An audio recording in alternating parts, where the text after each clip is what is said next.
E mais uma temporada do Luxuosamente começando.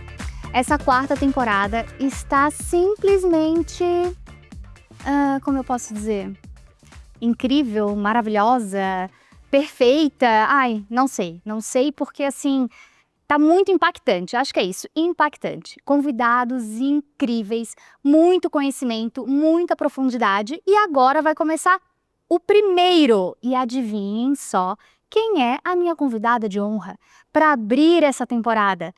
Eu disse assim, olha, ela é minha amiga, né? Aí eu disse, amiga, me manda um mini currículo seu, mini. O que aconteceu? 3 páginas.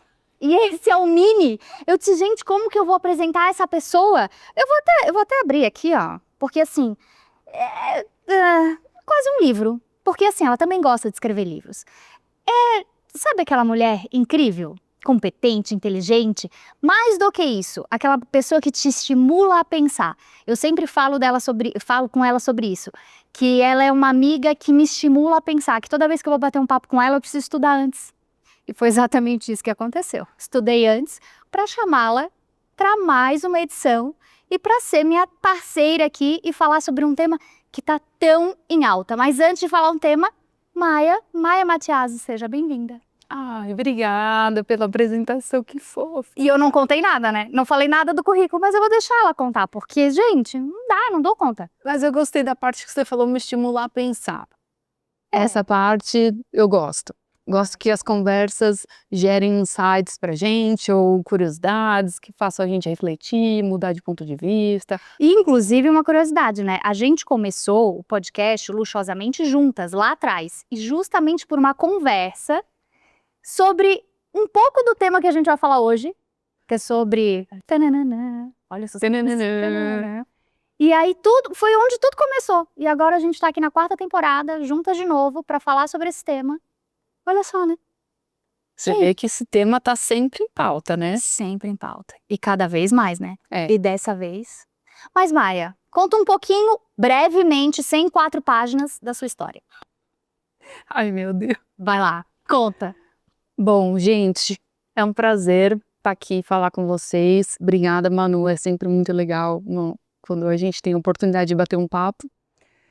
Eu venho do mercado de moda, então eu sou formada em negócios da moda.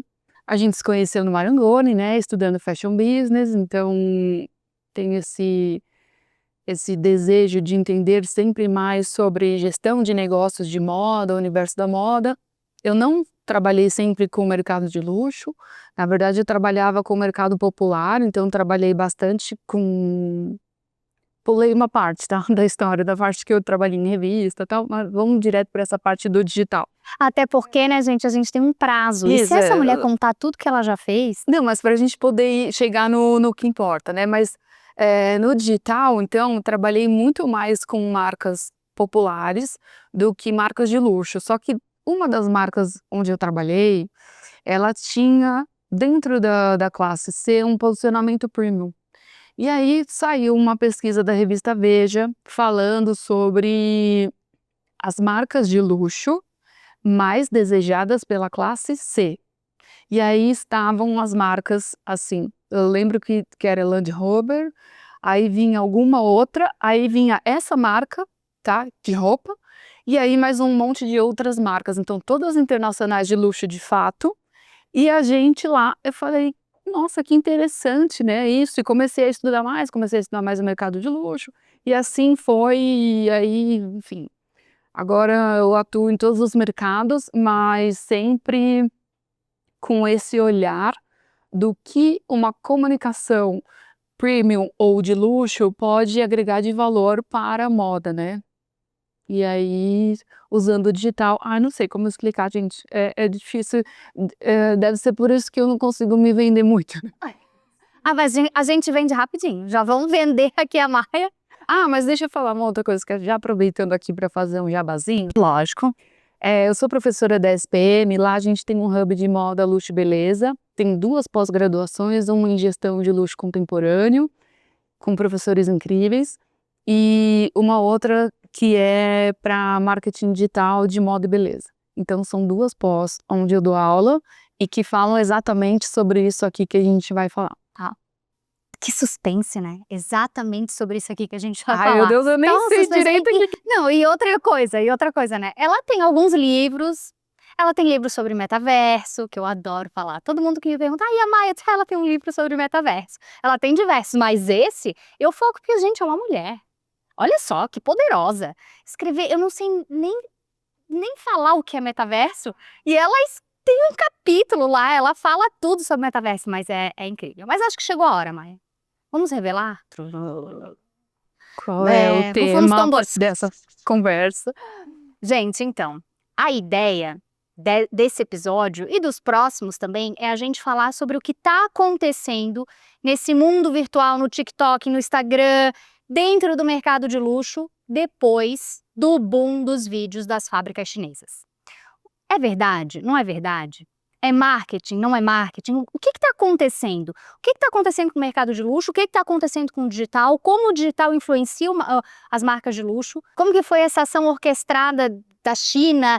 O que está acontecendo realmente? E por isso, né, Maia está aqui para a gente focar mais no digital. O que acontece nesse mundo virtual? O que acontece nesse metaverso aí que eu não tô acessando?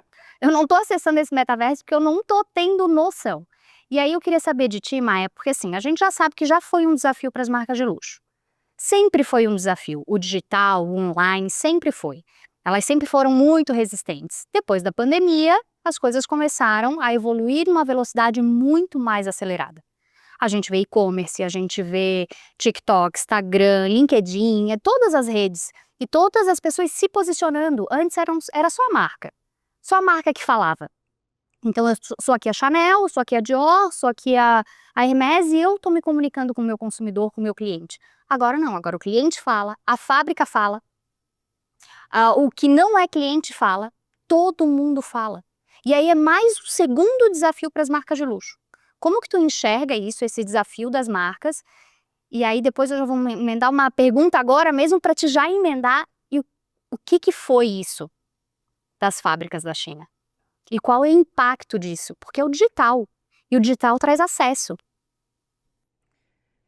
Aí falou tudo, né? Então, primeiro, acho que a gente pode dar um passant pelos canais de comunicação, né? Então, as marcas de luxo sempre trabalharam com muito zelo os canais de comunicação.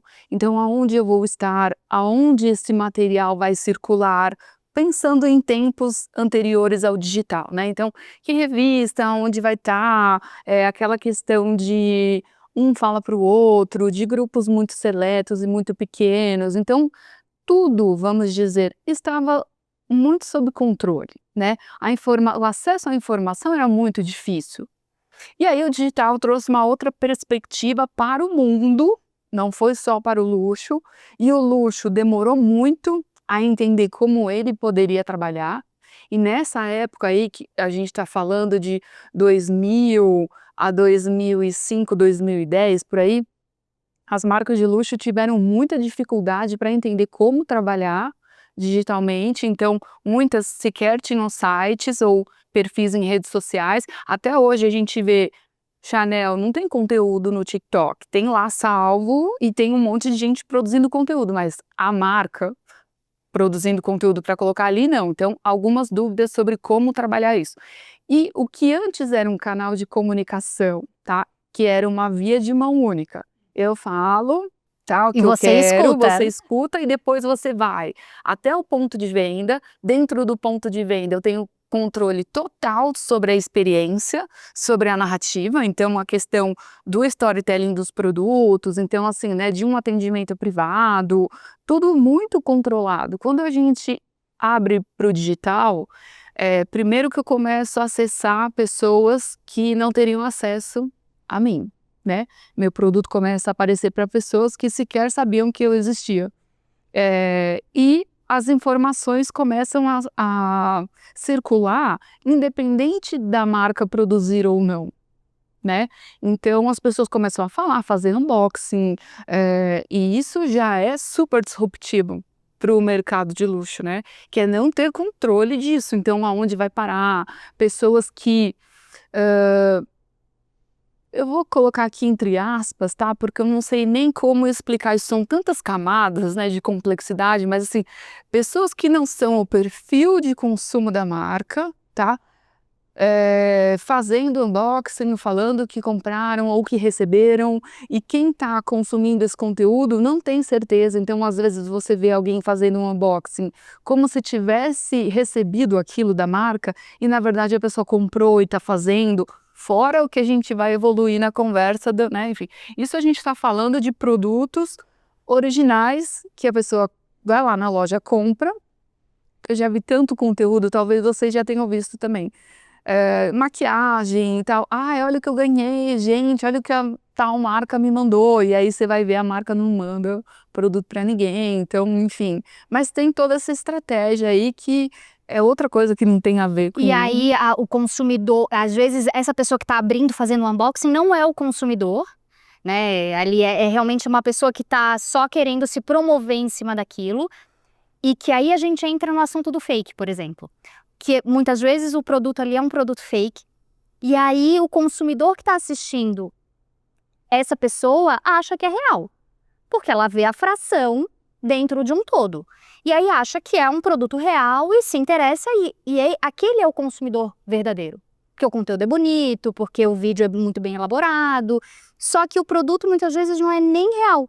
Vou te dar um exemplo do que aconteceu comigo agora, nessa minha última temporada em Paris. Eu fui na Longchamp, que não é uma marca de luxo, mas é uma marca muito bem posicionada, muito querida pelos franceses, porque eu queria uma bolsa. Viralizou no TikTok, viralizou no Instagram, uma mini bolsinha que tinha uma alcinha de ladinho, e eu me apaixonei. Eu disse, nossa, é muito prática para viajar, eu adoro a marca, e eu fui. Eu disse, olha, a bolsa é assim, assim, desse jeito. Aí a pessoa disse, aquela que tá viralizada? A vendedora que estava lá, aquela que tá viralizada? Eu disse, isso, aquela que tá em todos os canais. Dela, então, essa é falsificada. Aham, aí eu, Deus. Tá, dela, eu vou te mostrar qual que é a verdadeira. Não era exatamente o que eu tava buscando. Porque eu queria aquele tamanho, com aquela alça, só que foi uma influenciadora que fez, depois a outra fez, depois a outra, depois a outra, depois, né, alguém, todo mundo começou a fazer e ir atrás daquela bolsa. Aí depois outra vendedora viu o meu interesse, né, e eu perguntando tudo, e ela disse, não, mas o que aconteceu? Até a Amazon começou a produzir. Inclusive tem um adaptador para as nossas bolsas para você colocar, vende na Amazon. Aí eu fiquei, gente... Meu Deus! E eu, tá, né, assim, ok. Aí fiquei, aí eu comprei a original, mas no final das contas não era o que eu queria. Olha que coisa, como é difícil. Mas eu disse, não, é lógico que eu não vou na Amazon atrás disso. Mas eu fiquei prestando atenção na movimentação da loja. Enquanto eles estavam fechando o meu pacote, fazendo tudo, eu comecei a prestar atenção na movimentação. E naquele tempo ali de 15, 20 minutos, acho que entrou umas 4 pessoas. Procurando a bolsa. E aí, o discurso das vendedoras é o mesmo. É falsa e tem na Amazon.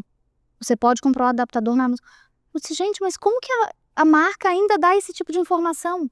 Sabe, foi um conflito de emoções que eu passei naquele momento, sendo uma estudiosa de mercado, tendo consciência de tudo que está acontecendo. Aí eu fiquei pensando, imagine a consumidora que está chegando aqui só para consumir essa marca. Qual a visão que ela vai ter de uma marca como essa? Eu acho que essa temporada vai ser muito emblemática, tá? Eu vou querer assistir todos os episódios, porque eu já tive um spoiler de quem vai vir depois, então acho que, assim, assistindo tudo e juntando tudo, a gente vai ter uma compreensão do que é o luxo hoje, tá? Porque a gente que estuda faz tempo, traz, né, pilares que eu não tenho mais certeza se a gente pode aplicá-los em negócios de luxo. Eu não sei mais se o luxo, como a gente estudou e conheceu, ele existe. Existe, né, um questionamento do que é esse luxo. Teve um livro que eu escrevi junto com professores da SPM, lá da pós de gestão de luxo, que é exatamente trazendo questionamentos e novos pontos de vista sobre o luxo, né? Então, discutindo, né? É uma discussão constante que nós temos. Então, que luxo é esse que a gente está vivendo agora? que você entra numa loja e o pessoal fala, essa aqui é fake, mas olha, tem isso aqui, você compra a fake na Amazon e aqui você compra a falsa. Eu não sei, né, teve até uma situação, a gente já conversou sobre isso, né, de uma super influenciadora que foi para a Europa, no verão europeu, curtir com um biquíni da Louis Vuitton. Vou dar o nome da marca, tá? Porque foi uma informação que eu recebi de dentro da Louis Vuitton. Então, ela foi passar o verão lá e usou um biquíni. E gerou uma demanda absurda por esse biquíni. Só que não existe esse produto na Louis Vuitton. Então, o pessoal da loja ficou impactado com a geração de demanda dessa influenciadora por esse produto, né? O que acaba abrindo um mercado novo. Quer dizer, que se...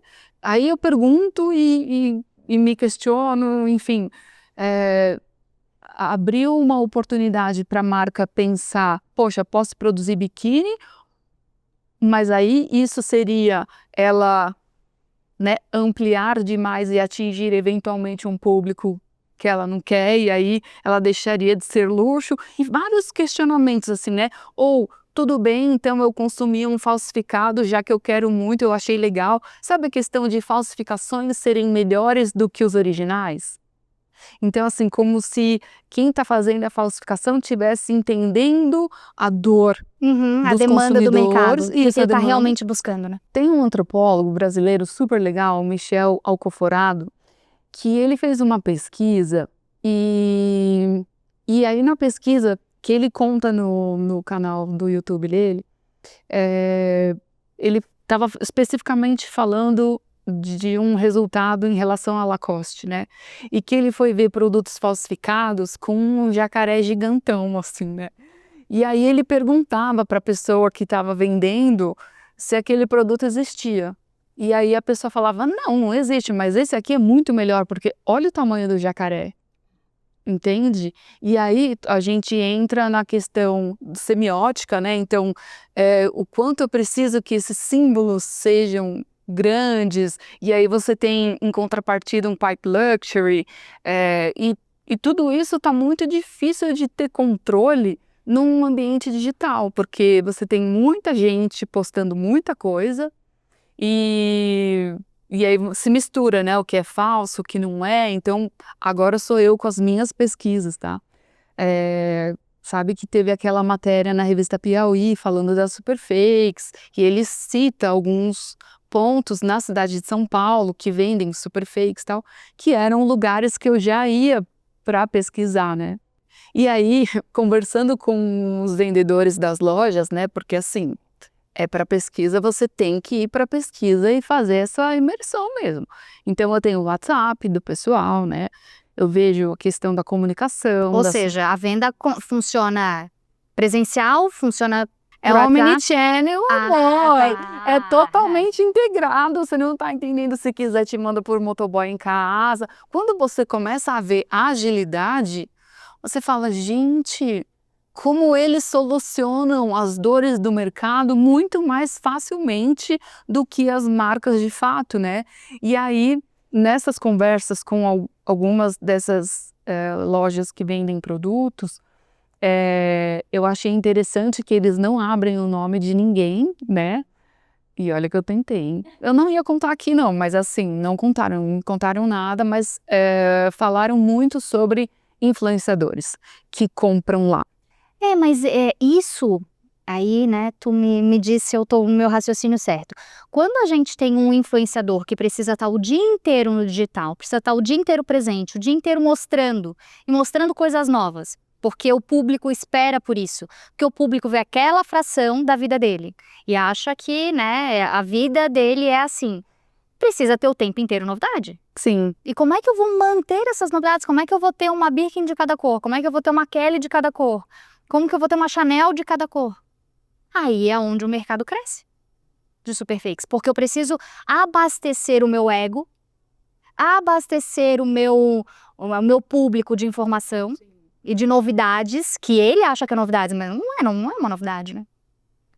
Essa história de abastecer o meu público de novidade, faz muito sentido na esfera da moda, porque isso se aplica também ao vestuário. Então, por exemplo, né, a Shein com as peças que são réplicas, né, de outras, atende uma demanda desse gerador de conteúdo, que ele precisa o tempo inteiro ter um look novo. E aí, quando eu falo réplicas, às vezes você vai encontrar um produto com a marca, às vezes você vai encontrar um produto igual sem a marca, como se fosse uma inspiração ou como se fosse igual, mas sem o logo. E aí você tem algumas nomenclaturas, acho que não cabe agora, mas de réplica, de fake, de super fake e tal. Acho que terão outras pessoas que poderão falar mais sobre isso. Mas sim, o digital exige uma velocidade que, em teoria, o luxo não possui, né? Então, se o luxo tiver, quer dizer, na verdade, um pressuposto do luxo é a temporalidade. A temporalidade e digital não conversam. Escassez. Escassez, a gente quando fala de digital, fala do quê? Acesso. Né?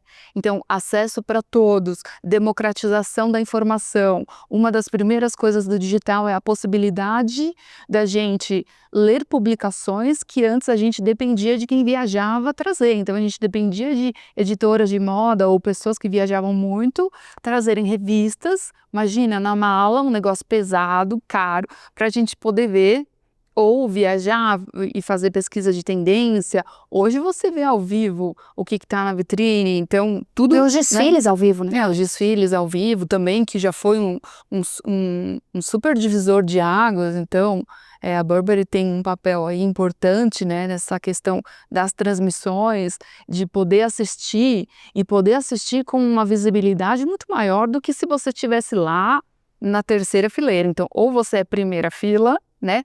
Ou você assistindo pela internet, você assiste muito melhor. E tu acha que o mercado num todo, então não só Brasil, mas no mercado num todo, entendeu a potência do Instagram?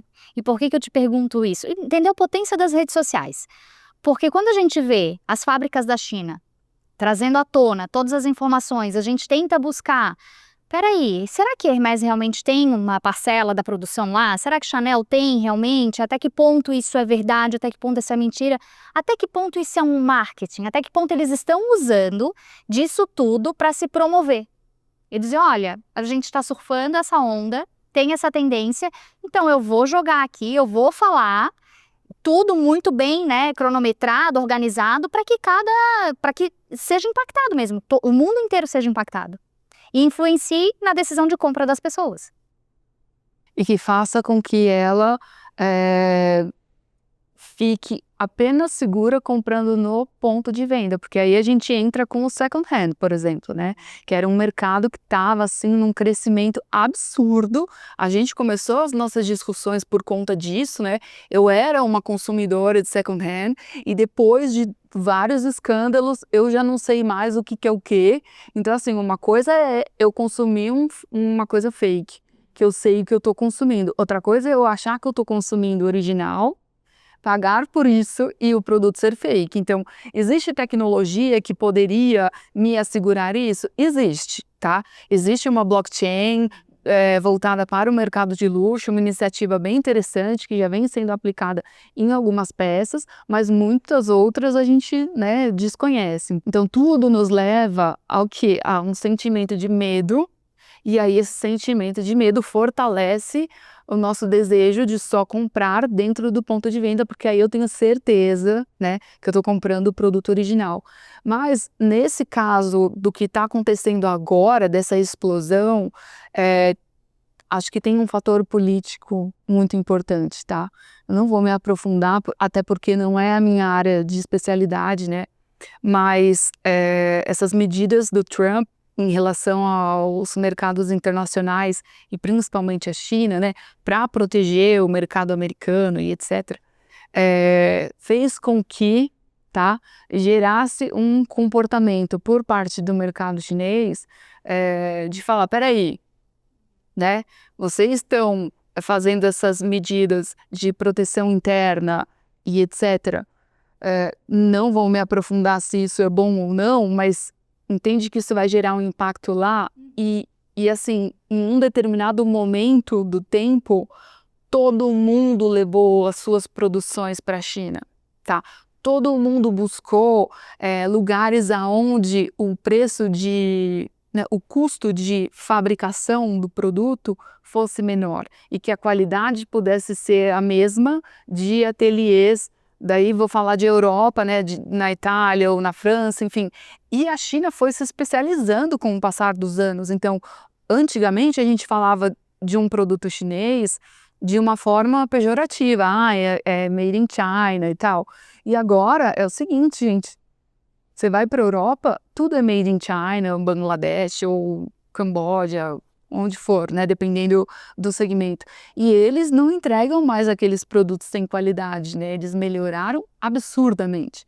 E existe um medo de que eles ultrapassem a qualidade das marcas tradicionais e comecem a entregar um produto melhor, com uma velocidade maior, mais adaptada a essa realidade digital que a gente vive, então, né, não tão focado no exclusivo, mas então eu trago velocidade.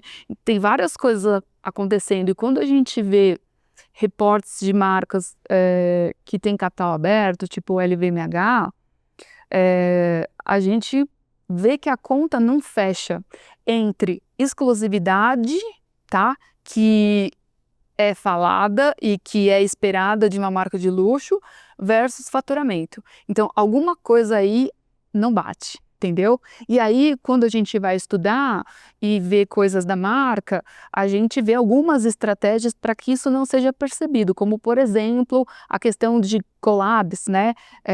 Ou de cápsulas, e aí cápsulas por geolocalização, e aí você começa a perder um pouco o controle de que, por exemplo, esse produto está com todo mundo, mas eu consigo aumentar o meu volume de produção, porque no final, o que aconteceu com a criação de conglomerados é que tudo é sobre lucro.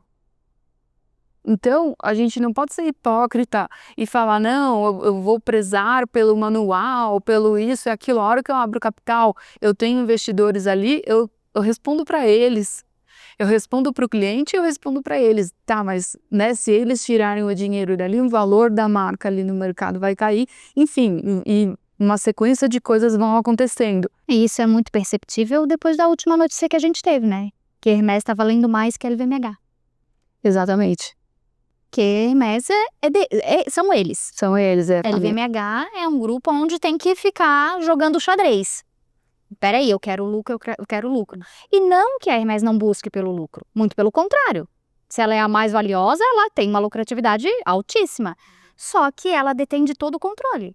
Que é ela. Então ela controla, ela vê, ela realiza, ela entende que precisa oferecer a experiência para gerar o encantamento, para gerar o consumo, para gerar a fidelização ali, o amor pela marca, para que isso seja a longo prazo.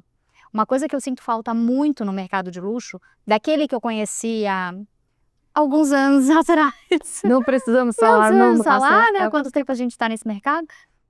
É justamente isso. Esse amor, essa dedicação com o cliente, essa visão a longo prazo. Porque eu não sei, e aí não briga comigo porque eu sei que tu é do digital, não sei se isso aconteceu por conta do digital, essa necessidade de encurtar o prazo. E aí o digital vem porque, né, uma coisa acontecendo atrás da outra, mas isso é o que eu mais sinto nas marcas, nos produtos, no posicionamento, na comunicação do luxo de hoje. Essa visão a longo prazo. Ainda tem? Ainda tem. Só que quem conheceu o luxo na sua profundidade há 10 anos atrás, há 20 anos atrás, é outra coisa. Esse a longo prazo é realmente pensar que a minha neta vai usar, a minha bisneta vai desejar tanto quanto eu estou desejando. É pensar naquela pessoa que está ali vendendo pra gente, né? Pensar ali na vendedora que está oferecendo o produto pra gente, que ela não precisa bater a meta da semana. Ela bate a meta do ano.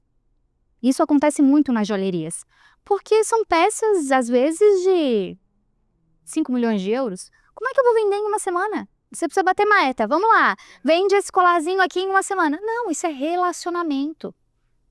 Isso é memória afetiva, isso é construção de algo muito maior, para daí sim eu conseguir vender um colar desse. Então eu preciso bater a meta num ano, não numa semana. Então isso eu acho que é o que eu mais sinto falta.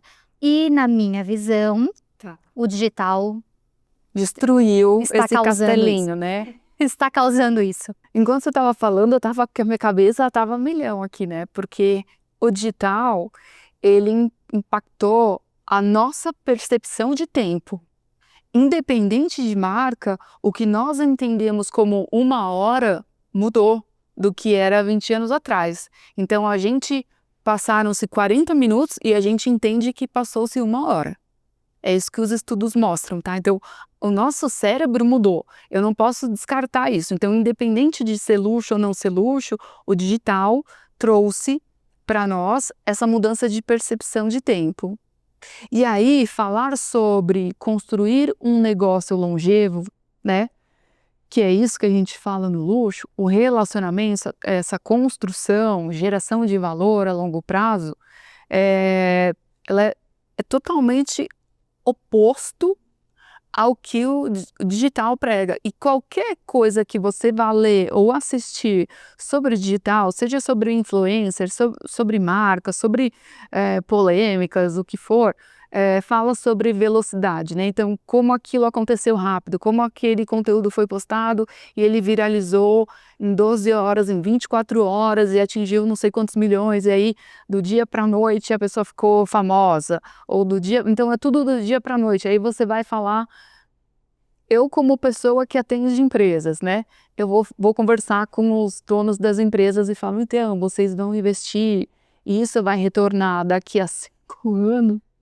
Não existe isso. Inclusive, eu estou vivendo isso nesse momento, trabalhando para uma marca, onde é interessante você ter pessoas que têm um pensamento diferente do seu, porque gera uma construção positiva muitas vezes, né? Se a gente souber conduzir, né? Mas aonde eu falo de 1 mês e parece que eu estou falando de 10 anos, sabe? Eu falo, não, calma, a gente vai precisar de 1 mês ou 2 meses. Não temos esse tempo, é para ontem. A gente tem que, né? Tudo é para ontem. Então, todo mundo quer ficar famoso ontem e tal. E todo mundo quer construir uma marca de luxo, mas todo mundo quer construir uma marca de luxo em uma semana. Sim. Mas quanto tempo demorou para a Chanel construir uma marca de luxo? Quanto tempo Christian Dior trabalhou antes de ter a sua própria marca? Não é nem a pergunta quanto tempo demorou para, né, fazer a Dior uma marca de luxo, mas quanto tempo antes ele teve que se aprofundar, conhecer o mercado, criar relacionamentos para conseguir construir a sua própria marca? O próprio Louis Vuitton, né? Quanto tempo ele não trabalhou antes de fazer o primeiro baú? Então, assim, ele já tinha um savoir-faire desenvolvido, né? Então, não, do nada eu quero lançar uma marca e quero... Que a 1 mês ela vai virar um luxo. Porque aí, e engraçado que dentro das estratégias, quando a gente vê ou em sala de aula ou conversando com empresários, como o Instagram é importante dentro da estratégia. Quando eles imaginam, eu vou lançar uma marca e aí eu vou fazer assim, ó, eu já tenho essa pessoa, muitas vezes antes do produto já tem a pessoa. Então eu falo, eu tenho essa pessoa, que eu tenho um bom relacionamento, e aí é como se ela vai resolver todos os problemas, e a gente tem vários pontos para trabalhar, né, que eles precisam se somar. Mas acho que o digital só contribui para isso ficar mais confuso ainda, sabe? E deixando a gente sem muitas certezas. Mas tu acha que assim, ó, porque na minha visão, claro, o digital, como eu falei, né?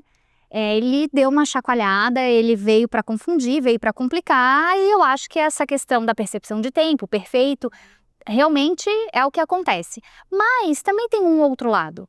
Eu sempre gosto de ver o lado positivo das coisas. Qual é? Tem um outro lado. Eu acho que, por exemplo, assim, ele acaba estimulando uma marca de luxo, uma marca verdadeiramente de luxo. Tá. Que ainda preza pelo longo prazo, ainda preza pelo relacionamento com o cliente, porque ela está sendo desafiada diariamente na velocidade da internet. O que ela precisa fazer? E ela está ali o tempo inteiro refletindo e analisando o que eu preciso fazer para realmente continuar sendo luxo, para realmente continuar sendo luxo. Então, porque assim, se não tivesse o digital, será que as marcas ainda como elas estariam? Eu fico pensando nisso, como elas estariam? Será que elas estariam ainda, eu vou produzir mais uma bolsa. E com digital, será que elas estão pensando, eu vou produzir mais um hotel?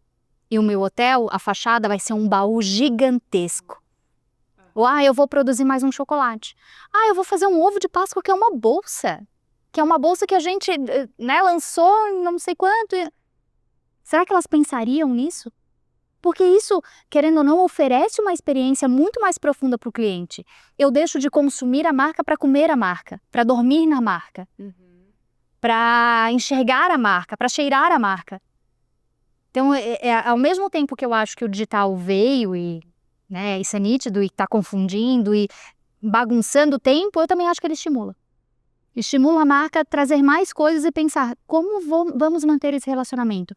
E acho que mais do que isso, mais do que manter esse relacionamento também, as marcas estão pensando em como perpetuar isso. Então, quando a gente vê os cafés da Tiffany, um café itinerário em Miami, eu lancei aqui, foi um mês que aconteceu o café, lindo. O de Londres é fixo, o de Nova York, o primeiro, tá lá impecável, já foi reformado, já tá evoluindo. Agora a gente tem aqui em São Paulo um café da Tiffany. Então, assim, eu tô conhecendo o meu público. Eu acho que também está dando oportunidade para as marcas conhecerem de perto o seu público. Porque eu não posso conhecer o meu público e quem aspira e quem deseja colocando ele dentro da loja.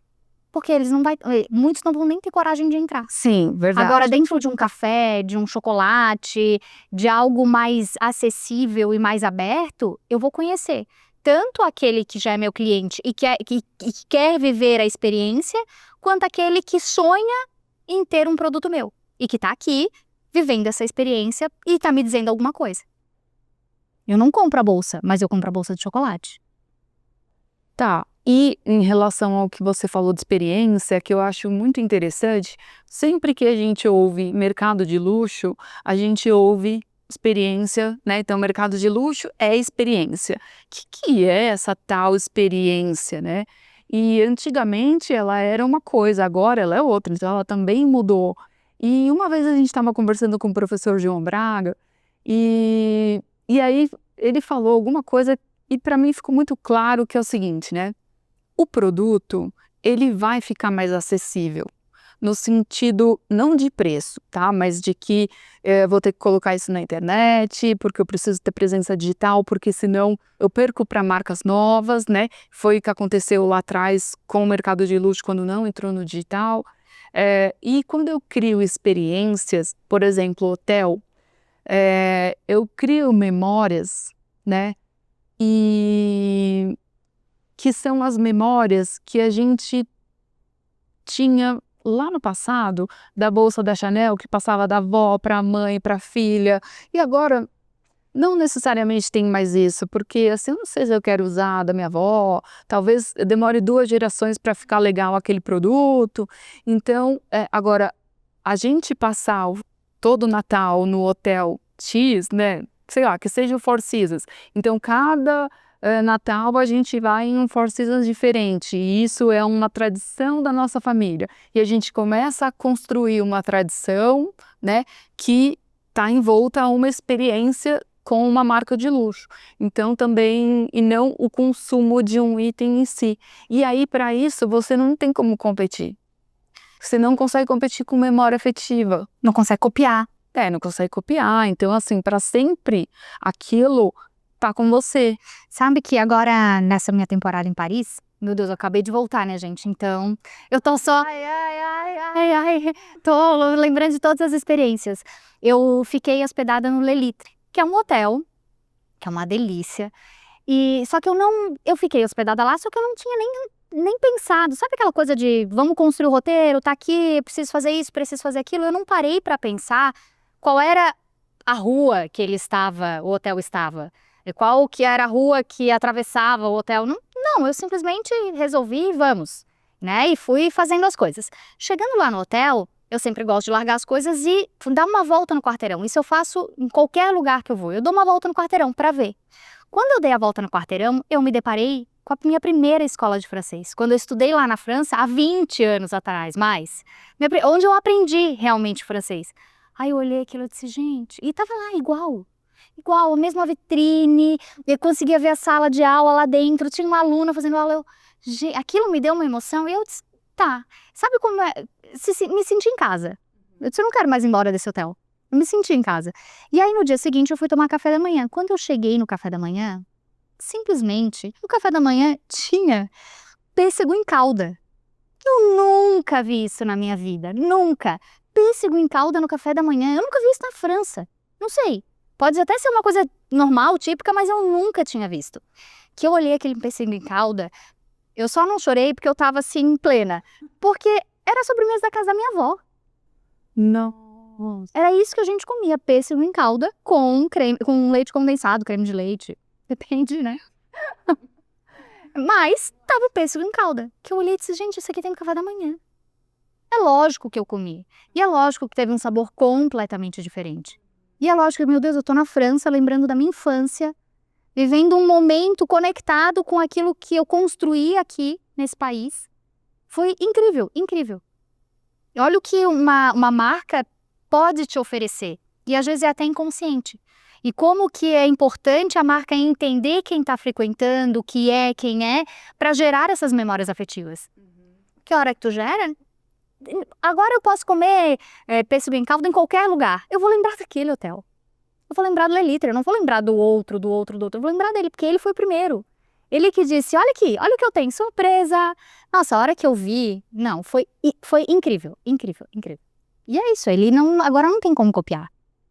Então, e aí ele consegue fazer um registro no seu cérebro, né? Que nenhum post vai conseguir. Entende? Que a gente fica passando o scroll infinito e aí a gente vê um negócio, daqui a 10 segundos a gente não lembra mais. E aí você fica uma hora, o que você viu? Você nem consegue falar o que você viu. Foi um monte de coisa, foi um compilado, enfim, aquela sensação de perda de tempo e essa sensação de ganho de tempo.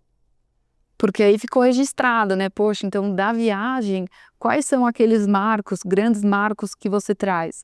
E aí agora, né, falando, a gente não faz isso naturalmente, mas se cada um parar para pensar desses grandes marcos, muitas vezes eles estão associados a marcas. E aí então, agora eu lembrei, tá, do White Lotus e a relação com Four Seasons. Não foi por isso que eu falei do Four Seasons, mas acabei lembrando do White Lotus.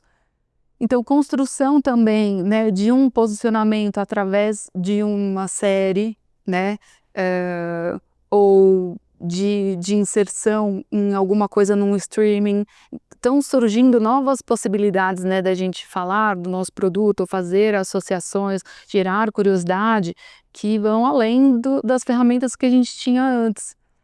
Então, essas que geram memórias e a gente sabe que tem isso com série, porque o pessoal que é Friends maníaco, né? Então tem aqueles cafés do Friends, tem roteiro do Friends, tem do Sex and the City, tem do Emily in Paris, né? Então você fica com aquilo, é aquilo da minha época. Eu vejo isso quando estou falando do metaverso, que eu vou explicando através de games, e aí as pessoas vão falando, agora eu entendi, eu jogava isso, isso já era, e aí elas, nossa, era muito legal e tal, e aquilo vai criando uma memória positiva, né? Então, esse tipo de conexão emocional criada, eu não vou conseguir através de um anúncio ou alguma coisa assim, né? Então... E aí, falando dessa memória afetiva, quando a gente tem as fábricas da China falando que produzem os produtos das marcas de luxo, tu acha que isso vai afetar de uma maneira muito profunda as marcas de luxo, ou o consumidor de luxo entende que muito mais do que o produto é uma relação de memória afetiva? Ai, que pergunta de milhões, né? Assim... Pega a bola de cristal. Eu acho que eu tenho uma visão um pouco capitalista do mundo, tá? Então, até baseada numa matéria do New York Times que falava das executivas americanas que tinham normalmente uma Birkin cor clássica, né? Então, bege ou preta, e o resto das Birkins eram fakes, né? E porque elas preferiam investir o dinheiro delas em outra coisa. Então, pegando o gancho dessa matéria e pensando no seguinte, gente, a gente vive no capitalismo. Não dá para eu fechar os olhos e falar, o grupo Kering agora ele tá, entendeu? O legado. É investidor, é dinheiro, eles têm que prestar contas, eles têm que mostrar lucratividade, crescimento o tempo todo. Então, assim, movimentos como demissão em massa na Tiffany e outros casos, né, Chanel fazendo demissões, também tem a ver com pressão sobre resultado, que antes era visto de forma diferente. Então, a construção de um relacionamento, eu sei que se a pessoa entrar aqui, a gente começa um relacionamento e aí eu vou falando com ela, daqui a 1 ano ela faz a primeira compra. Hoje, se você falar isso numa reunião de vendas, entende? Não tem essa conversa, é meta, meta, meta, e é isso. Qual é o sistema econômico que a gente, né, vivencia e o que faz sentido? Então, acho que se o mercado entender que é verdade e que a qualidade é igual ou superior, ele pode se sentir enganado, né? Então, vocês venderam para mim uma história de que tinha um artesão, que ele fazia do começo ao fim. Vazou também nesse meio tempo um vídeo da Chanel, né? Aquele do costurando as bolsas. E aí, quer dizer, venderam para mim, gente, venderam para mim, tá? Que era realmente uma pessoa que fazia do começo ao fim a bolsa e que demorava não sei quanto tempo. Você estava comigo quando falaram isso, e que eles não tinham a informação de quando a bolsa chegava na loja, tá? E que assim, então eles chegavam na loja e hoje recebemos, porque tudo depende do fluxo dos artesãos e de como isso vai ser distribuído. Então eu também comprei essa história. E aí a hora que eu vi isso, que na verdade eu até pensava quando eu olhava a peça, falava, mas isso aqui Como que vai ser feito à mão isso? assim, porque o à mão, ele traz, né, uma imperfeição natural, né, e é um atributo do artesanal. E aí eu olhava aquela costura toda perfeita e eu falava, nossa, bom, enfim, mas também não cabe a mim, eu tinha a relação com a marca, o desejo pelo produto e não quero muito pensar sobre isso. E aí quando eu vi aquele vídeo eu falei, pois agora para mim faz muito sentido. E a Chanel já vinha em crise, né, em relação aos aumentos, do público não entender que aquilo fazia sentido, não ver uma melhora na qualidade do produto. Então assim, poxa, a gente sempre ouviu no caso da Hermès, né, que eles têm as melhores matérias-primas, independente de que lugar do mundo for, né? E que tudo é feito pelos artesãos que são treinados por eles e que são anos e anos.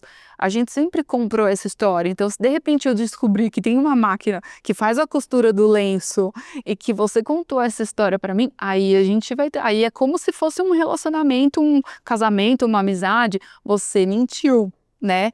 E aí eu acho que a gente pode ter uma crise, sim, de uma eventual desvalorização do produto por parte do consumidor. Então, eu comprei que era artesanal e não é, sabe?